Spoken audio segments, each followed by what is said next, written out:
അച്ചാച്ചാ, ആ ഇത് ഏത് രാജ്യത്തിന്റെ ഫ്ലാഗാണ്? ശ്രീലങ്ക. ഈ ഫ്ലാഗിൽ എന്താണ് ഈ സിംഹം വാളും പിടിച്ചോണ്ടിരിക്കുന്നത്? അതാ അതേ, പണ്ടൊരു രാജാവുണ്ടായിരുന്നു. ഉം. ആ രാജാവിനെ കല്യാണപ്രായപ്പോ രാജാവിന് പെണ്ണാലോചിക്കാൻ തുടങ്ങി. ഉം. അപ്പൊ രാജാവ് ഒരു ഡിമാൻഡ് വെച്ചു. ഏറ്റവും സുന്ദരിയായ പെണ്ണിനെ രാജാവ് കല്യാണം കഴിക്കും. ഉം. ഇത് കേട്ടപ്പോ ആ രാജ്യത്തെ ഭടന്മാരൊക്കെ നാല് ദിക്കിലും സുന്ദരിയായ പെണ്ണിനെ തിരക്കി പുറപ്പെട്ടു. അങ്ങനെ അവര് കുറെ നാൾ കഴിഞ്ഞ് തിരിച്ചു വന്നു.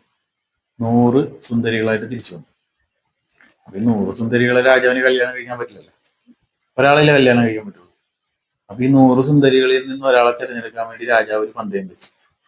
രാജാവ് പറഞ്ഞ്, നിങ്ങള് ഏറ്റവും നല്ലോണം ഒരു പൂച്ചനെ വരക്കണം. ഉം. നല്ലോണം പൂച്ചനെ വരക്കണ ഒരാളെ കല്യാണം കഴിക്കാൻ പറഞ്ഞു. 4 ദിവസം സമയം കൊടുത്തു. അങ്ങനെ ഒരു തിരിച്ചുപോയി. 4 ദിവസം കഴിഞ്ഞ് 100 പേരും തിരിച്ചു വന്നു. എല്ലാവരും നല്ല മനോഹരമായിട്ട് പൂച്ചയുടെ പടമൊക്കെ വരച്ച് വന്നു. പക്ഷെ അതിൽ ഒരു പെണ്ണ് മാത്രം ഒന്നും വരച്ചിട്ടില്ല, വെറുതെ ബ്ലാങ്ക് പേപ്പർ മാത്രം കൊടുത്തു. അപ്പൊ രാജാവ് ചോദിച്ചു, നീ എന്താണ് പടം വരക്കാൻ ചോദിച്ചു. അവള് പറഞ്ഞു, എനിക്ക് പടം വരക്കാൻ അറിയില്ല, അതുകൊണ്ട് ഞാൻ വരച്ചില്ലെന്ന് പറഞ്ഞു. അപ്പൊ രാജാവിനൊരു സംശയം, ഈ 99 പേരും ശരിക്കും പടം വരച്ച ആൾക്കാർ തന്നെയാണ്.